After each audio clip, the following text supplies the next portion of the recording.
No, I just own it. I think I found that even in life, you may still get whacked, but the whack seems a little less impassioned if you owned it ahead of time. Yeah, I think, well, I did that at work once. Someone, my supervisor told me something to do, and I messed up. And he got yelled at by the production manager. And according to business rules, you never, it's always the supervisor's, responsibility. So I went over to him and said, listen, don't get mad at him. If you're going to yell at anybody, yell at me. I was a little messed up. He was like stunned. Like, hey, I did it. Right. Yeah, this week at work, I had to file an incident report on myself. Well, that's bad. Yeah. That's bad. When you have to take one on yourself. But I let sensitive data out of the building, and it was an error. It was just human error. But and corporate seems to be okay with it so far. We'll see what happens. I think what helped is the fact that you owned up to it. If you kind of fluffed it off, it would have been harder. I think they would have come down harder. Yeah. But they know people make mistakes, but at least you owned up. And because of that, you'll learn their respect more. Hopefully. Oh, I think because I think they appreciate it. Most people accidentally get anybody who would have it. It wasn't my fault. Yeah. Because one of the people that was investigating is like, has the person that did this been addressed? I'm like, well, I'm the person, but yes, I have discussed this with my manager, and so.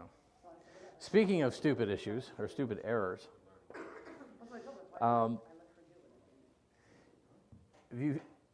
barring the movie Jackass and its sequels and prequels and insanities, have you seen incidences where stupid actions have logical consequences?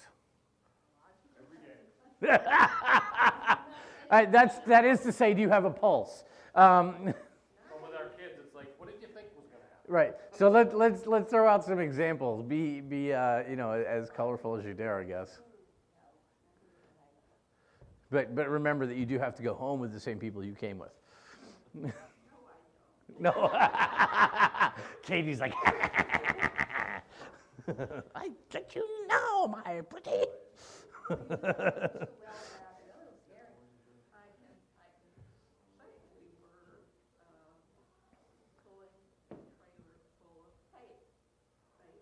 Okay.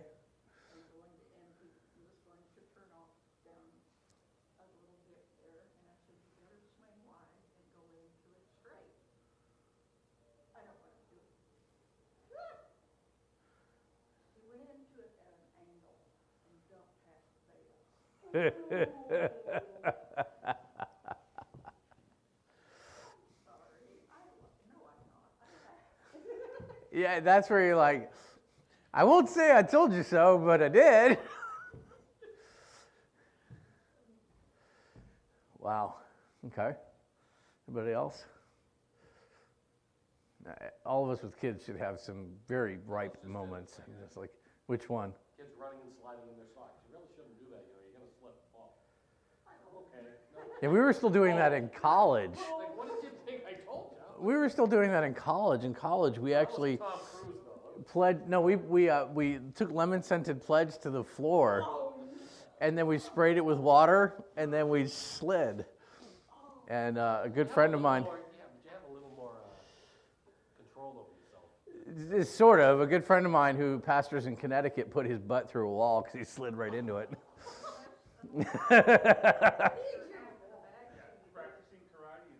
Yes, I saw that. That was nice.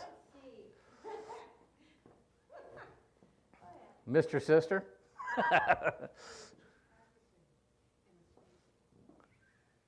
My leg's not that long. Come on. Dad, you already needed to fix that, so let's just hang a wreath on it. It's Christmas. It's the Christmas spirit. The kids wanted to hang this wreath there. It has gold foil backing on it, and Leaning back in a chair. yes, and falling over. And some people fall over. It's the risk you're taking. Falling off a railing. Oh, those are the worst. Especially. The guy at a baseball game, football game, sliding down the railing, he fell off the other side. Yeah, you got to figure out if there's a way. You got 50,000 drunk people in a confined space. You should probably figure out how to keep them in the space. I'm just thinking out loud here. But, it's like every other week somebody falls out of the bleachers at a stadium somewhere. I understand personal responsibility and people should have it, but when you're selling that much alcohol, you should assume they don't. And Yeah, but it never used to happen like that. it just means that collectively we're becoming increasingly idiotic. That very rarely. Yeah. More noticeable. Yeah, with social media, we just have, it's not that there are more idiots, it's just more advertising. Well, now the fact that people can take photos or video with their phones, I mean, the first thing something happens, like, the next thing you know, it's That must hurt. Click, click. Yeah. going viral. Watch that dog cup of coffee. Yeah. Craziness. Right. Take two. So probably the insanity level, I don't know, is probably increasing a little bit, but definitely the technology and distribution methods are increasing. I mean, YouTube, what an invention that is. And Facebook's not slowing things down either. And though we would look at Paul's day, the Apostle Paul, as being, we have this kind of mystique, and it's really a misunderstanding, that the old days were somehow better than the current days. You ever said, oh, I wish for the good old days? I don't think the old days were good. That's just me. Maybe things were, seemed slower, there was less technology, whatever. We have this concept that, the old days were somehow morally superior, not just, and you start thinking about it, and you're like, okay, well, maybe the flappers were probably not the most morally pure people on the planet, and certainly the mafia running around in the Prohibition days, and I think Prohibition, alcohol flowed as readily then as it does today. Just the government wasn't getting their cut, but since they've rectified that, so and you go back further, 19th century, 18th century, and we have this constant idea that, like, the further back you go, the more morally pure we as a people were. And I would submit probably that just means the less advertising there was. I don't know that human nature has changed much in the last, say, 6,000 years. And so probably things weren't different. I mean, some things may have been a little more clandestine in nature than others. But what is very clear, as you look at history, and you look at longer history, and you start looking at more ancient history, is that as a race we've always been kind of pigs, and there's just really no way around it. Things weren't that much better. We get into Romans chapter 1, and we're going to try to tread delicately over top of cracked eggshells this morning, is the best way I can describe what I'm going to try to do.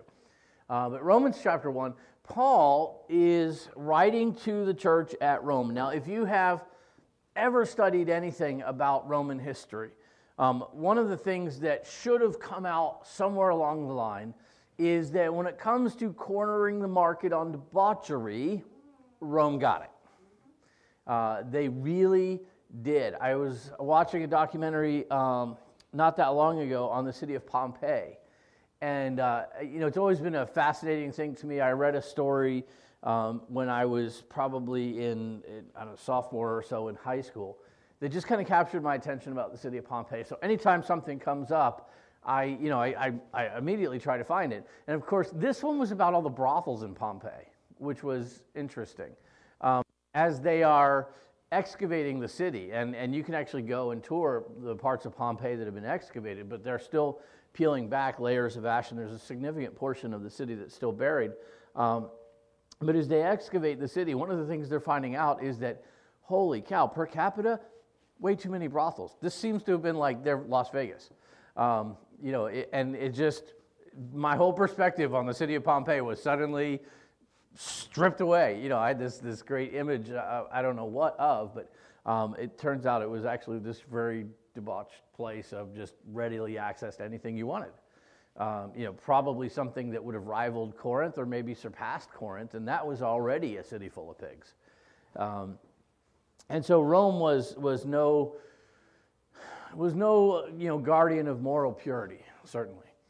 And so Paul was writing to the church that was in the city of Rome, and writing to them about all that had gone on. Now, Paul had not been to Rome himself as yet.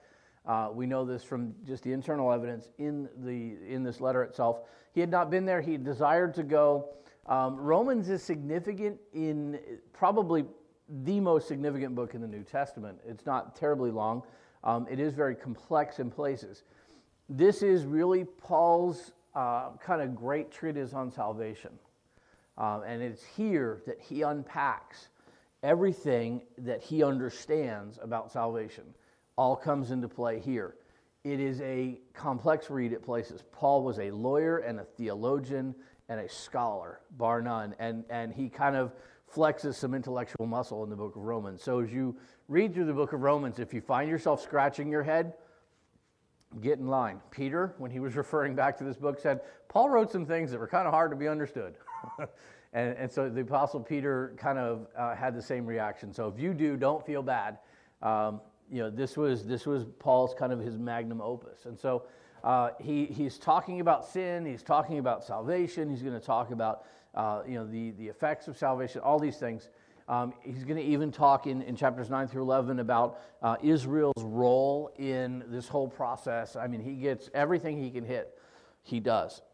And so it's a great book from that perspective. But in the early parts here, he's trying to talk about sin, and he starts talking about its impact and its effect. And so we're going to use the word that the curriculum put out for us, and I think it's a good word, is the word depravity. And that's a good word, as good as any, because it gives us, sin is very general. Depravity has some very moral connotations associated with it right away. Very fitting. So Romans chapter 1, beginning reading in verse 16, and I'll let you guys read today since I read mostly last week. So I'll start in verse 16, and we'll just get to 17. Let's see. Actually, let's just read all the way down to 32, so we get the reading done, and then we'll back up and talk about it. For I am not ashamed of the gospel of Christ, for it is the power of God to salvation for everyone who believes, for the Jew first, and also for the Greek. For it is in the righteousness of God is revealed from faith to faith, as it is written, the just shall live by faith. For the wrath of God is revealed from heaven against all ungodliness and unrighteousness of men, who suppress the truth within unrighteousness. Let that which may be known of God is manifest in them, for God has shown it unto them. For the invisible things of him from the creation of the world are clearly seen, being understood by the things that are made, even his eternal power and Godhead, so that they which are without excuse, for they are without There is no God, but they do not give him the honor that belongs to him, nor do they thank him. Instead, their thoughts have become complete nonsense, and their empty minds are filled with darkness.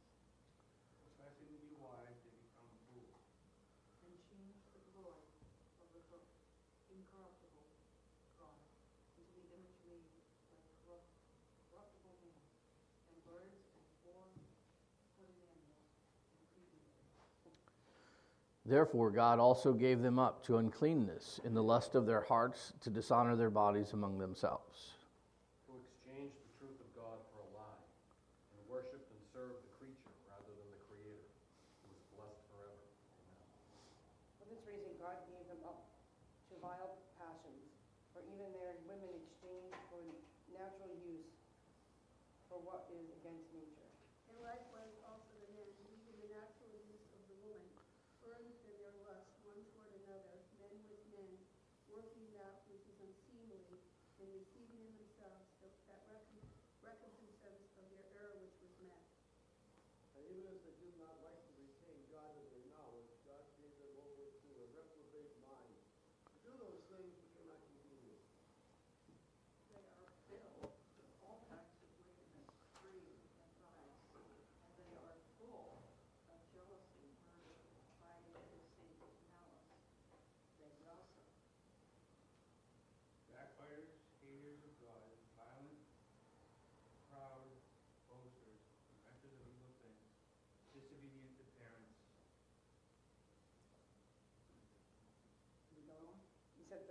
32. No, all the way down. Sorry.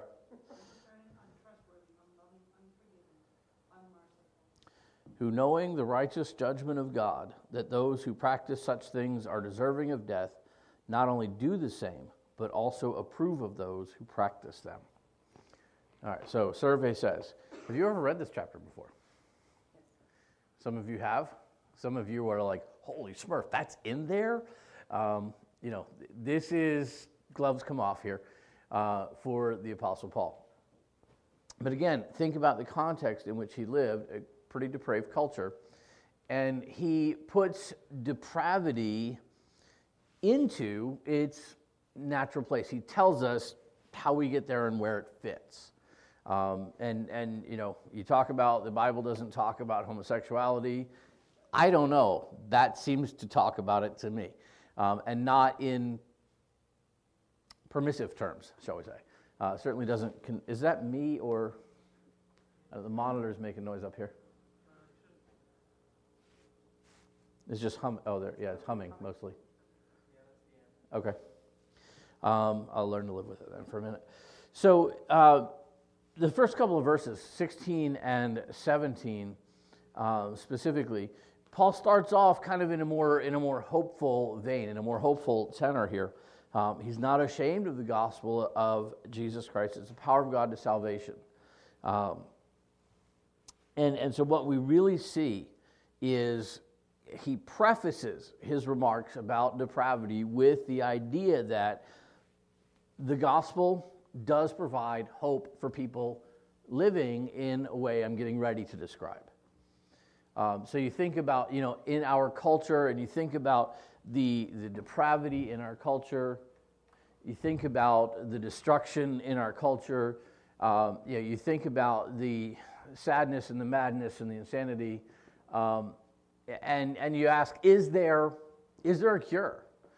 Because our culture is pretty jacked up. That's the reality that we live in. When you get past page 1 of the newspaper, things get really ugly in a hurry. And a lot of the things that we see in the news are the result of sin. They're the result of depravity. And so the question that we're tempted to ask, or hopefully are asking at some point along the way, is there a fix for this? Because as a race, we look kind of broken. And Paul starts it off saying, yes, there is a fix, and the fix is Jesus. The fix is the gospel. It is transformative. It is revolutionary. It has the capacity and the power to fix all of this. But the rub with the gospel is you have to accept it. And so therein it lies not a weakness, but a limiter. Can the gospel fix society? Yes, but society would have to embrace it, would have to accept it. As long as we're busy trying to throw off God's rules, we shouldn't expect the results of living by God's rules. And so the gospel comes with that. So it is the only hope, really, that we have. And then he goes on he starts in verse 18. We start what is basically a downward spiral. That denying God is really, it's depravity's fruit, but it's also really the catalyst. I'd like the word catalyst better than fruit. Because once you say, God, you don't have authority here, then you begin to live only by your own appetites, only by your own, your own sense of morality, your own interpretation of what is right and what is wrong. And what we find is, are any of those things universal? You look at multiple cultures on the earth, and is the concept of right and wrong consistent culture to culture? No. Is the concept of what is permissible behavior same culture to culture? No. There are significant swings in what is allowable in some cultures. We look at some things in the world, and we, just the idea that in the 21st century, 1, there's still slavery, 2, there's still arranged marriage. You'd have thought by now we got rid of both of those. And yet they're still both practiced in parts of the world and accepted. in parts of the world.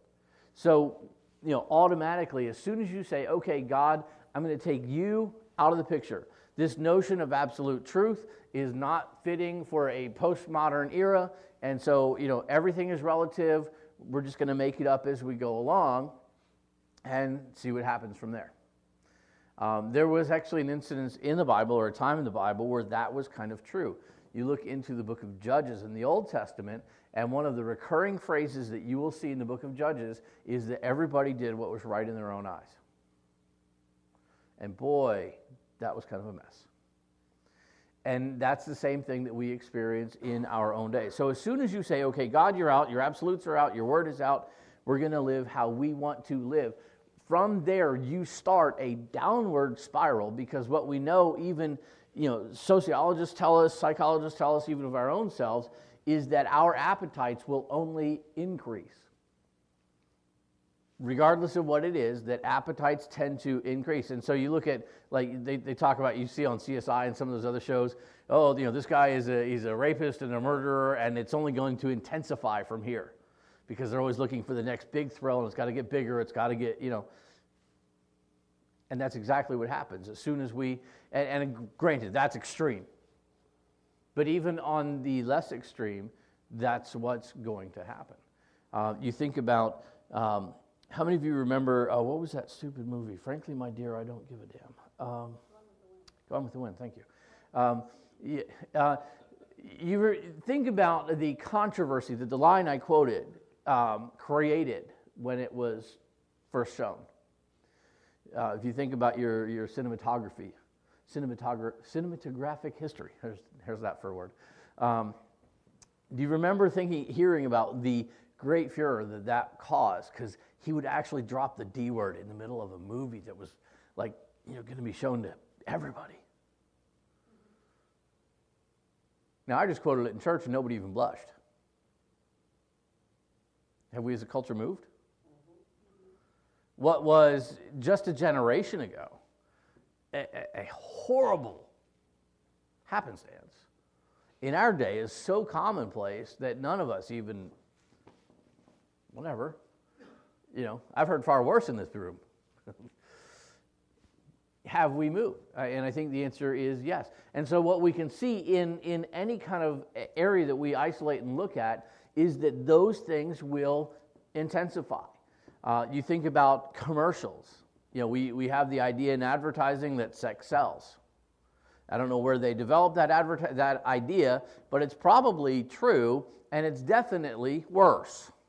A generation ago, would you have seen all of the things? A generation ago, would Baywatch have ever happened as a show? Yeah. Some people are still living that generation, Mr. Hasselhoff. But just think about it, and that, as bad as that was, and we've gotten worse. But you think about all of the things that just a commonplace that we you see all the time now on TV, and that are being promoted and pushed on television. A generation ago, wouldn't have happened. And so what Paul is saying is something that we see at work in our own culture, is that these things will continue to spiral in a downward fashion. We just happen to have our foot on the accelerator at the moment, culturally. It used to not take a generation to get quite this bad. We're just flying away. And so he talks about that they denied God. He said in verse 18, they suppress the truth in unrighteousness. Not that they can't know God, they don't want to know God.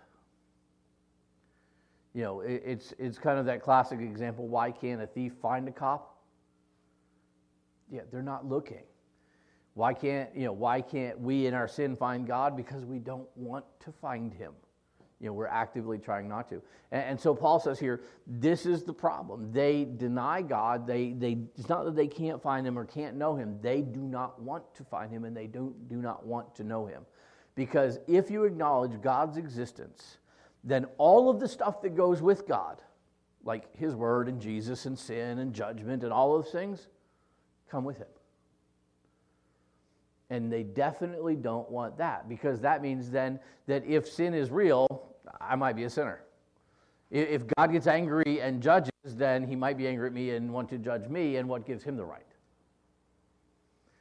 And so this is what is going on in Romans 1 here. And so it just is natural downward progression. There is an ignoring of God. There is a falling away.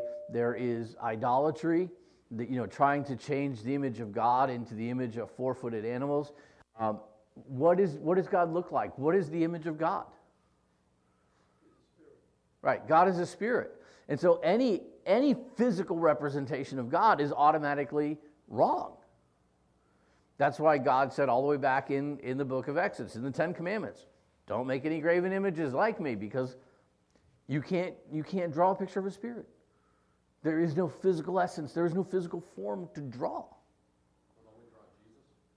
Yes. Right. And Jesus is the image of God. Exactly. Some people, you shouldn't have a picture of Jesus. We don't know what he looked like. I'm sure he wasn't like an effeminate Roman dude. True, but he came as the visible image of God. And so I wouldn't say it's necessarily wrong to draw an image of Jesus. We have flannel graphs of Jesus in this room, in this building. And that's all well and good. But the idea that we would say, okay, here's how I'm going to represent God. I'm going to represent him just like the Israelites did, as a calf. I'm going to represent him as this. And the idea that Paul's getting at here is as we distance ourselves from God's, we raise up gods that we create God in our own image, or at least in some image that we want to see him. And God becomes a created being, and we are the creator. But doesn't that put us in an interesting place? And what happens then from this is just this constant downward spiral, and then finally toward the end, he very clearly gets to homosexuality. Homosexuality is the natural near the bottom of the spiral. Are there worse things? Yeah. Are they coming? NAMBLA is already here. Yeah, probably. At some point, do we have to give rights to people who like sheep or corpses or whatever? You know what I'm saying? It's a natural spiral. But what Paul's saying here is this spiral of degradation, of depravity, eventually reaches the point where homosexuality becomes normal. And I realize this is nowhere near politically correct. That's where the scripture is. And so we get to this place where homosexuality is depravity, it is sin, it is wickedness, and God did speak to it all throughout Scripture. Again, if you don't want to see it, you can explain it away, spiritualize it, ignore it, whatever. And Paul says this is just natural. This is just normal, which is good news, I guess, for our culture. That the agenda that is being promoted and pushed upon us is normal. What is not so good is what it speaks to the rest of our culture, that we've really gotten this far down. And so, I'm sorry. Yeah, go ahead. What are you saying is normal? These acts are normal? Yeah. For this stage in our cycle of depravity. It's not right, It's not right. but it's what? Right. It's not right. And he's not saying that God accepts it. He's saying that when a culture gets this far away from God and have gone through many of these other things which we have done, that they will naturally and normally end up in this place. Historically, that bears out as well. But So you're saying men are with men. Well, that's normal. I don't know, it's normal for this state of depravity. It's not acceptable or normal under anything that God would codify as normal. Paul's saying, you get to this place, you're so far removed from God, this is where you end up. And so we as a culture are this far from God, and this is where we have ended up as a normal thing. Chris? I think it's always been there, though. Because, now it's anything you do is recorded somewhere, somebody sees it, whatever. Yep. And it goes viral in videos. Yep. Where, Excuse me. long ago, Roman Yep. Everybody was so far away from each other. Like, you had farmers, you had herders, they were out there by themselves, so that's, and you named it, you got it. I mean, if you had the right price, you could get what you want. Yep. So, did the axe go on? More than likely it did, nobody knew about it except for that small group. Right. So, I mean, when you talk about Pompeii, where they had those brothels, Male and female, yeah. we don't know what happened inside those brothels. Unless somebody actually... Sorry, I'm just, No, I'm know sorry. what happened. Your wife's going, what? No, we know what happened. Right. No, Chris, you stay strong with your beliefs. Or what? With whom or Yeah. what?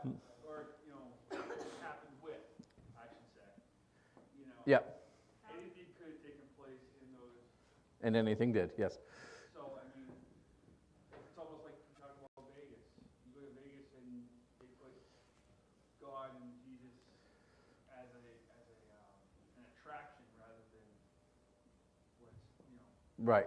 and Vegas, you go there. Nobody knew about Vegas unless you saw somebody or actually came across it. Now it's an everyday thing here. Right. Where else can you go and get a free meal, get drunk, spend all your money, Right. Get breakfast at a strip club. What? get married all in the same building? Right. Right. Yeah. So, where do you draw that line? We do it ourselves. We're actually creating it ourselves. Yes, and that's kind of the point. And I would agree that it's always been there. There have been times and places where, and I think of it in terms of like maybe, you think of the tide, sometimes you get tide coming in, sometimes you get tide going out. Immorality has always been kind of rampant. The Roman Empire capitalized upon it in ways that would honestly turn your head. Kate has done some research and readings on the emperors, and some of the stuff that she shared with me from her reading and research was like jaw-droppingly debauched, like half-mile chains of debauchery, because the Nero, Caesar couldn't get what he wanted, and so. But there have been times where it might have ebbed a little bit. I think during the Victorian era of England, as probably not a great example.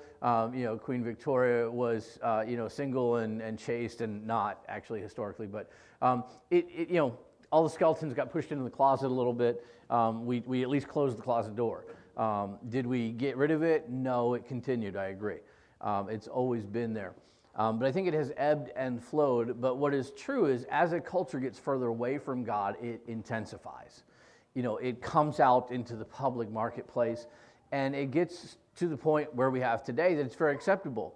If I were to come out anywhere other than this room and say these exact same things, this would be hate speech in our culture.